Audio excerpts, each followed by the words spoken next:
এই যে আমরার অবস্থা, ট্রিপে আইছি, ট্রিপে আমরা ট্রিপে আইছি, আমরা আইছি ওই, আর আমরা বৃষ্টি অনুভব করতে। রাধে রাধে, শুভ সকাল সবাইকে। তো তোমাদের সবাইকে আমার এই চ্যানেলে আবারও একবার স্বাগত জানাই। তো আশা করি সবাই ভালো আছো, আমিও কিন্তু ভীষণ ভালো আছি। তো এটা হচ্ছে আমাদের ঘুরতে আসার দ্বিতীয় দিন। তো প্রথম দিনের ভিডিও অলরেডি আমার চ্যানেলে পোস্ট হয়ে গেছে, যারা যারা এখনও ভিডিওটা দেখোনি তারা গিয়ে আমার চ্যানেলে একবার দেখে আসতে পারো। তো আমরা এখন আছি ধর্মনগরে, প্রথম ভিডিওতে বলা আছে। তো তারপর আমি আবার তোমাদেরকে বলছি। তো আমরা এখন ধর্মনগরে একটা হোটেলে আছি। তো আমাদের তো প্ল্যান ছিল যে আমরা প্রথম যেদিন শনিবার দিন আমরা গিয়েছিলাম ওই দিনই আমরা গিয়ে ধর্মনগরে একটা হোটেলে ব্যাগ শেগ রেখে রেডি হয়ে আমরা যেখানে যাওয়ার জন্য এসেছিলাম ওইখানে যাব। কিন্তু আমাদের বৃষ্টির কারণে এতটা দেরি হয়ে গেছিলো, তো আমাদের পুরো প্ল্যান ক্যান্সেল হয়ে গেছে। তো আমাদের আগের শনিবার দিন রাত্রে প্ল্যান হলো যে আমাদের প্ল্যান ছিল শনিবার দিন ঘোরাঘুরি করে রবিবার বাড়িতে ব্যাক করব। কিন্তু এখন আমাদের প্ল্যান একদম উল্টো হয়ে গেছে। তো ভাবলাম যে আজকে সকাল সকাল আমরা একদম যেখানে যাওয়ার জন্য এসেছিলাম ওইখানে যাব, গিয়ে ঘোরাঘুরি করে তারপর আবার বাড়িতে আসব। তো এখন আমাদের ধর্মনগর থেকে ওইখানে যেতে আরও লাগবে 3 ঘন্টা। তো আমরা সবাই ভাবলাম আগরতলা থেকে ধর্মনগর 5-6 ঘন্টার মতন বাইক জার্নি করে আমরা ওইখানে গেছি, একটা জায়গায় যাবো ভেবে। তো ওইখানে যদি না গিয়ে বাড়ি চলে আসি তা আমাদের যাওয়াটাই পুরোটা বৃথা। তার জন্য আমরা এখন ওইখানে যাব, গিয়ে তারপর ওইখান থেকে বাড়িতে আসতে লাগবে 8 থেকে 9 ঘন্টার মতন রাস্তা। তো যাই হোক, জানি আমাদের অনেকটা প্রবলেম হবে, কিন্তু যেহেতু এতটা রাস্তা এসেছি তো যেতে তো হবেই। তো এখন তো ওয়েদার বলতে দিনটা একটু রৌদ্র উঠেছিল, তো জানি না পরে কি হবে। যাই হবে কিন্তু আমরা যাব। তো এখন 7টা বেজে গেছে, আমরা এখন স্নান টান করে রেডি হয়ে তাড়াতাড়ি করে বের হবো। আমাদের প্ল্যান ছিল 7টার সাথে সাথে বের হবো, কিন্তু সেই ঘুমের কারণে আর সকালবেলা উঠতে পারিনি। তো এখন তাড়াতাড়ি করে রেডি হয়ে বের হতে হবে আমাদের, নয়তো আবার দেরি হয়ে যাবে। আর এখানে দেখো ও আমাদেরকে এনে দিয়ে গিয়েছিলো, একটা টিফিন এনে দিয়ে গেছিলো, কারণ অনেকটা খিদে লেগেছিলো তার জন্য। তো এখন তাড়াতাড়ি করে এগুলো খেয়ে তাড়াতাড়ি করে স্নান করতে যাব। ওরা সোনাই স্নান করতে গেছে, ও আসলে আমি এখন যাব স্নান করতে। তো চলো আর বেশি কথা না বলে একদম রেডি হয়ে আবার দেখা হচ্ছে। A few inches later. তো এখন আমরা বের হয়ে গেছি, ফাইনালি আমরা বের হয়েছি যেখানে যাওয়ার জন্য এসেছিলাম ওইখানে এখন আমরা যাব। So excited. তো আমরা যে হোটেলটাতে থেকেছিলাম হোটেলটার নাম ছিল হোটেল নর্থ কন্টিনেন্টাল। তোমরা যদি কেউ ধর্মনগরে যাও থাকতে পারো, কিন্তু হোটেলের রুমগুলো কিন্তু বেশি একটা ভালো ছিল না, চলে মোটামুটি। তো আমরা ফার্স্টে বের হয়ে চা খেয়ে নিয়েছিলাম। আমরা চা খাইনি, ওরা চা খেয়েছিল, কারণ আমরা এত চা প্রেমী না, ওরা কিন্তু খুবই চা প্রেমী লোক, ওরা 4 জন। তো চাটা খেয়ে এখন আমরা সোজা যাচ্ছি যেখানে যাওয়ার জন্য এসেছিলাম। আর আমরা আজকে যেখানে যাচ্ছি না ওই জায়গাটায় আশা করি অনেকেই গেছো, আমরাও কিন্তু ইউটিউবে ভিডিও দেখি আজকে এসেছিলাম, এসেছি আমরা এখানে যাওয়ার জন্য, কারণ ভিডিওটা দেখে না খুব ভালো লেগেছিলো আমার, ভালো লেগেছিলো, তার জন্য আসলাম, গিয়ে দেখি, আশা করি ভালোই লাগবে। আর কারা কারা এখানে গেছো বা কারা কারা এই জায়গাটায় থাকো, যদি আমার ভিডিওটা দেখে থাকো একটু কমেন্টস করে বলবে। তো চলো, আর দেখো আমরা বের হওয়ার সময় না ওয়েদারটা একটু ভালো ছিল, রৌদ্র উঠেছিল। এখন দেখো ওয়েদারটা একদম কালো হয়ে গেছে, কখন জানি আবার বৃষ্টি নেমে যায়। কিন্তু বৃষ্টি নামলেও কি, আমাদের তো সে আশা থেকে বৃষ্টি আর বৃষ্টি, নতুন একটা এক্সপিরিয়েন্স হয়ে গেছে আমাদের বৃষ্টিতে ট্রিপ, ভালোই লাগছে। তো চলো দেখো ওয়েদারটা দেখো, ভিউটা দেখো, ওয়েদারটাও কিন্তু সেই ছিল, ঠান্ডা ঠান্ডা একটা হাওয়া আসছিল, খুবই ভালো লাগছিল। তো চলো আমি ঠান্ডা ঠান্ডা হাওয়াটা অনুভব করতে করতে যাই, আর তোমরা আমার ভিডিওটা দেখতে থাকো স্কিপ না করে।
চলো তোমাদের সাথে কিছু কথা শেয়ার করি যেতে যেতে। তোমরাও ভিউটা দেখো, ভিউটা অনুভব করো আর আমার কথাগুলো শোনো। জানি না ভালো লাগবে কিনা আমার কথাগুলো, তারপরেও বলছি তোমাদেরকে। তো আমরা বিলং করি মিডল ক্লাস ফ্যামিলি থেকে, তো আমাদের কাছে সেরকমভাবে সবসময় টাকাও থাকে না, আর টাকা থাকলে সময় থাকে না। সেই দুটোর জন্যই আমরা সবসময় ঘুরতে যেতে পারি না। সুনাইরা এর আগে 2বার ঘুরতে গিয়েছিল, আমাদেরকে বলেছিল, সেই টাকার সময় হয়ে ওঠেনি, তার জন্য যেতেও পারিনি। তো যে সময় আমাদের কাছে কিছু টাকা থাকে, সময় থাকে, আমরা ঘোরার জন্য বের হয়ে যাই। তো আজকেও আমরা বের হয়ে আসলাম একটা জায়গায় যাব ভেবে, আর তাও বাইক দিয়ে। এতটা দূর আমরা সাহস করে বাইক দিয়ে আমরা ঘুরতে চলে এসেছি। তো এইটুকুই বলার ছিল আমার। আর এখানে দেখো, আমি বলছিলাম যে এখন বৃষ্টি নামবে, আমার মেকআপ একদম শেষ। আমি যা মেকআপ করে এসেছিলাম, মানে কি বলবো, আমার মেকআপগুলো একদম ধুয়ে ধুয়ে এখন জলের সাথে ভেসে যাবে। তো দেখো, এখানে কথা বলতে বলতে আমাদের বৃষ্টি মহারাজ চলে এসেছে। আমরা সবাই আমাদের সেই আগের ড্রেসে চলে এসেছি, আমাদের রেইনকোটে, যেটার জন্য আমরা এবার এসেছি। আমরা এখানে বলছিলাম যে আমরা বৃষ্টি অনুভব করতে এসেছি। আমাদের আগরতলাতে বৃষ্টি হয় না, তো তার জন্য আমরা ধর্মনগরে এসেছিলাম আমরা বৃষ্টি অনুভব করতে। সেই আর কি, মনসুন এনজয় করতে এসেছিলাম আমরা এখানে। আর এখানে দেখো, ওরা ঘুরে এসেছিল, বৃষ্টির মধ্যে ঘুরতে গিয়েছিল। আর একটা জিনিস দেখবে, চলো তোমাদেরকে একটা ইন্টারেস্টিং জিনিস দেখাই। এই যে দেখো, আমি আর ও সেরা একটা ড্রেস পরেছিলাম। মানে কীরকম লাগছে তোমরা একটু কমেন্টস করে বলবে। তোমরা এরকম কখনো গেছো কি, বৃষ্টির মধ্যে এরকম ঘুরতে কখনো গেছো? আমরা কিন্তু এই ফার্স্ট টাইম, আমাদের এই এত বড় একটা এক্সপিরিয়েন্স, খুবই মজা লাগছে কিন্তু। তো চলো এখন আবার একটু দাঁড়িয়ে দেখবো বৃষ্টি কমে কিনা, নয়তো আবার সেই বৃষ্টির মধ্যে আমরা আমাদের সাথীকে নিয়ে বের হয়ে যাব।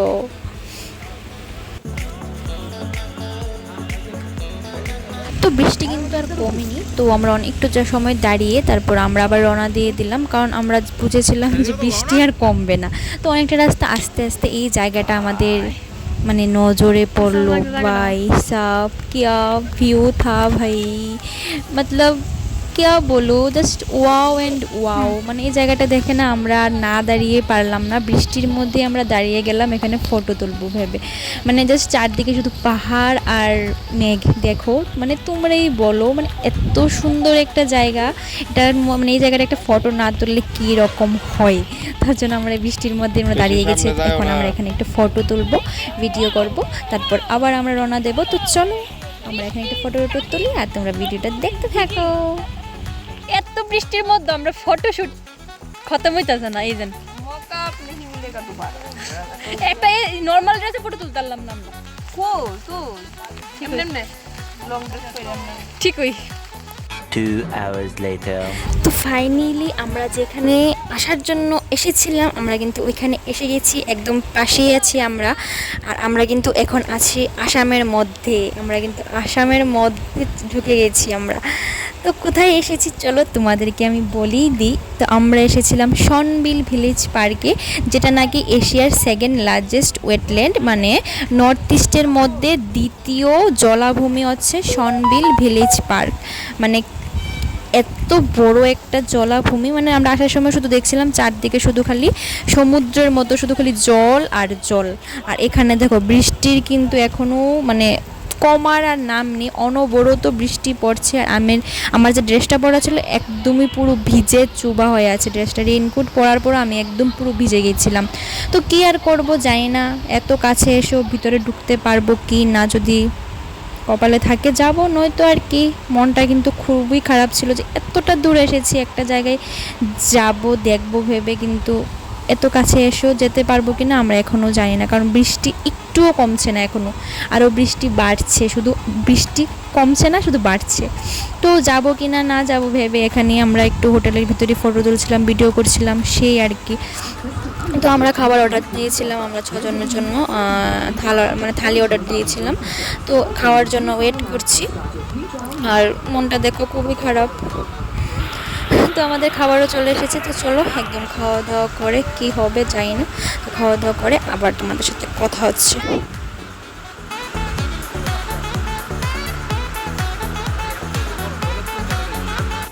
পুষ্পা পুষ্পা পুষ্পা পুষ্পা পুষ্পা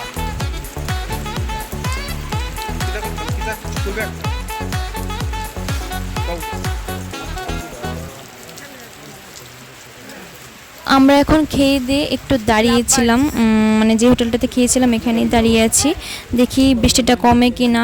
তো দাঁড়িয়ে দাঁড়িয়ে চা খাচ্ছিলাম, আর এখানে দেখো বৃষ্টিও কিন্তু কমে গেছে। তো এখন আমরা যাব, আর আমরা যে মানে হোটেলটাতে খেয়েছিলাম তার থেকে 5 মিনিট লাগবে সনবিল পার্কে যেতে।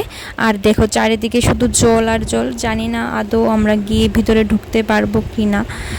তো চলো গিয়ে দেখি কি হয়, জানি কিছুই হবে না, কারণ এবার আমাদের সাথে সব খারাপই হচ্ছিল, ভালো আর কিছু হচ্ছিল না।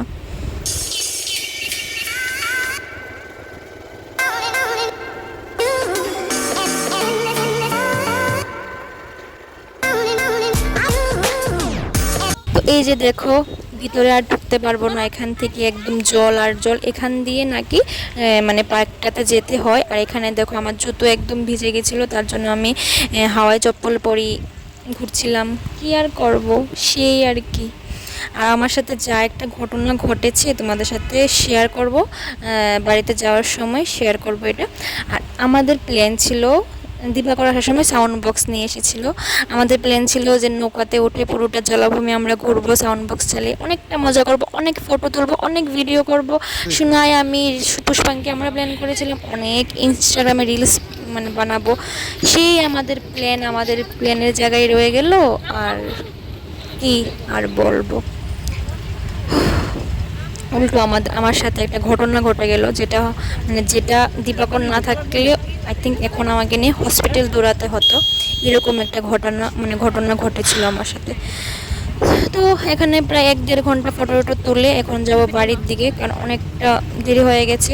তো আমরা সবাই বললাম নেক্সট আবার হবে, আমরা আবার আসবো, কারণ আমাদের আফসোস রয়ে গেল আমরা ভিতরে যেতে পারিনি, কারণ বাইরে থেকে অনেকটা সুন্দর লেগেছে জায়গাটা। তো ভিতরে তো আমাদের যেতে হবে, তো আমরা আবার আসবো সনবিলে, আমরা আবার আসবো। তো চলো একদম মানে এখান থেকে বের হয়ে আবার তোমাদের সাথে কথা হচ্ছে। আর তোমরা কিন্তু কমেন্টস করে অবশ্যই বলবে যে তোমরা এখানে কে কে আছো আর কে কে গেছো, সব আমাকে কমেন্টস করে বলবে। আমার কিন্তু জায়গাটা খুবই ভালো লেগেছিলো, খুব ভালো লেগেছিলো। তো এখন আমরা যে যার মতন ড্রেস আপ করে নিয়েছিলাম, কারণ বৃষ্টি জানি না আবার কখন আসবে। তো চলো এখন আমরা বাড়ির দিকে যাই। আর আমার সাথে জানো কি ঘটনা ঘটেছিল, আমি না ফটো তুলছিলাম ওই যে সাইডে গিয়ে পাথর দেওয়া ছিল ওইখানে ফটো তুলছিলাম। তো একটা নৌকা আসছিল, নৌকার সামনে একটা রোডের মতন লাগানো ছিল। তো আমি ভেবেছিলাম ওইটা আমার গায়ে লাগবে। তো যেখানে পাথর ছিল না, পাথরের পেছনে একটু খালি জায়গার মতন ছিল, যেখানে নাকি জল ছিল, কিছু ছিল না। তো আমি না ওইটা আমার গায়ে লাগবে ভেবে আমি না পেছনের দিকে দৌড় দিচ্ছিলাম, আর দিবাকর আমাকে ভিডিও করে দিচ্ছিল আর কি। আর ওইখানে যেন জল ছিল না, আমি একদমই ভুলে গেছিলাম। আর আমি একদম জলের ভিতরে ঢুকে একটা পাথরের মতন ছিল, হাঁটুর মধ্যে লেগে, এখনও আমার হাঁটু ভালো হয়নি, মানে হাঁটু একদম পুরো ফুলে গেছে, হাতের মধ্যে লেগেছিল, অনেকটা ব্যথা পেয়েছিলাম। যদি দিবাকর না থাকতো ওই দিন যেন কী হতো আমার সাথে, মানে ভগবানই বোধহয় আমাকে ওই দিন বাঁচিয়েছিল, সেই আর কি। তো চলো এখন আমরা যাই বাড়ির দিকে, কি আর বলবো, অনেক কথা বলেছিলাম। আর এই জায়গাটা দেখছো আমরা যাওয়ার সময় যে ফটো তুলেছিলাম ওই জায়গাটা। তো চলো অনেক কথা বলে নিয়েছি, অনেক বক করে ফেলেছি, ভিডিওটা কত বড় যেন হবে জানি না। তো চলো একদম বাড়ি যেতে যেতে আবার কথা হচ্ছে, জানি না কটা বাজবে আমাদের আজকে বাড়ি যেতে যেতে। আর আমরা কিন্তু এখন যাওয়ার সময় আরেকটা রাস্তা দিয়ে যাচ্ছিলাম, মানে আমরা আসার সময় এক রাস্তা দিয়ে এসেছিলাম, এখন আমরা একদম সড়ক পথ মানে মেইন রোড যেটা মানে ধর্মনগর থেকে আগরতলার, এটা দিয়ে আমরা এখন যাচ্ছি আর কি। তো চলো এখন যাই। আর দেখো এখানে কথা বলতে বলতে কিন্তু প্রায় সন্ধ্যা হয়ে গেছে। তো চলো যাই, বেশি কথা বলি না, কটা জানি বাজে আজকে আমাদের বাড়ি যেতে যেতে।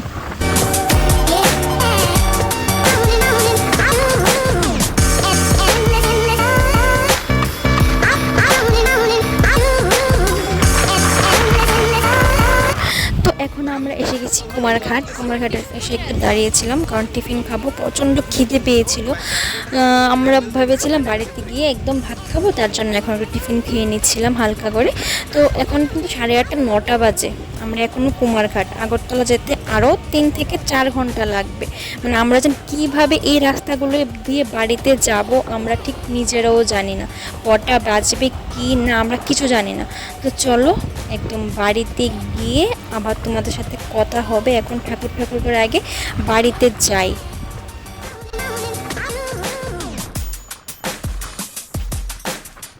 3,000 years later. এখন বাজে 1:40। ঘরে এসে ঢুকেছি 12:30টার সময় আই থিঙ্ক। এসে একটু বসেছিলাম, তারপর এখন স্নান টান করে একদম ফ্রেশ হয়ে ডাইরেক্ট ঘুমোতে এসে গেছি। এখন ঘুমিয়ে যাব। মানে আমাদের এবারের ট্রিপটা এত বাজে ট্রিপ, মানে কি বলবো, এত বাজে, মানে ভাবিনি যে এরকম হবে। যাওয়ার সময় বৃষ্টি, সেই গিয়ে আবার আজকে সনবিলে যাওয়ার সময় আবার বৃষ্টি, মানে যা যা প্ল্যান করেছিলাম ঠিক তার উল্টোটা হয়েছে আমাদের সাথে, মানে সব উল্টো। তো তারপরও যাও ভেবেছিলাম সনবিলে যাও একটু, মানে বৃষ্টি তো কমে গেছে, সে 1টার সময় বৃষ্টি কমে গেছে, তারপর গিয়েছিলাম। ঢুকতে তো আর পারিনি, তোমরা তো অবশ্যই দেখেছো বা দেখবে। ঢুকতে পারিনি, সামনে থেকে ফটো তুলে 3টার মধ্যে আমরা সনবিল থেকে বের হয়ে গেছি। তো আমাদের মানে আমরা ভেবেছিলাম 10টার মধ্যে 10 সাড়ে 10টার মধ্যে বাড়িতে ঢুকে যাব, কিন্তু আমরা এসেছি 12:30।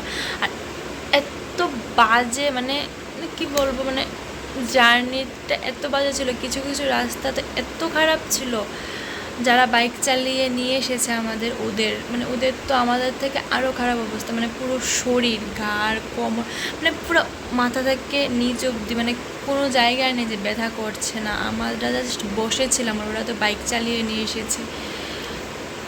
কি বলবো, মানে খুবই খারাপ অবস্থা, মানে এত বাজে লাগছে। এখন জাস্ট আমি ঘুমবো, মানে আমি একটু কখন আমি মানে বিছানায় গিয়ে শুবো, একটু মানে শরীরটাকে আমি রেস্ট দেবো কখন।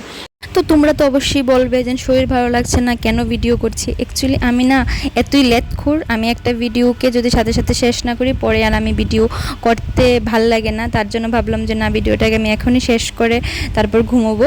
তো আমরা সেই বের হয়েছিলাম শনিবার দিন ভোর 4টার সময়। আমি ঘরে ঢুকেছি সেই 12:30টার সময়। ও আমাকে নামিয়ে দিয়ে তারপর ওর যেতে যেতে প্রায় 1:20-এর মতন বেজে গেছিলো। তো আমরা টোটাল 496 কিলোমিটার জার্নি করেছিলাম, আর ওর তো প্রায় 520 কিলোমিটার হয়েছিল, কারণ ওর তো এক্সট্রা 2বার জার্নি পড়েছিল। আমাকে নিয়ে গেছে একবার যাওয়ার দিন, আবার আমাকে এখন দিয়ে বাড়িতে যাবে, সে আর কি। তো কি আর বলবো এই ট্রিপের ব্যাপারে তোমাদেরকে, খুবই বাজে একটা এক্সপিরিয়েন্স হয়েছে আমাদের সাথে। মানে এত ভয়ানক জায়গাগুলো দিয়ে আমরা রাত্রটা মানে কিভাবে যে আমরা ওই দিন রাস্তাটা দিয়ে এসেছিলাম শুধু আমরাই জানি।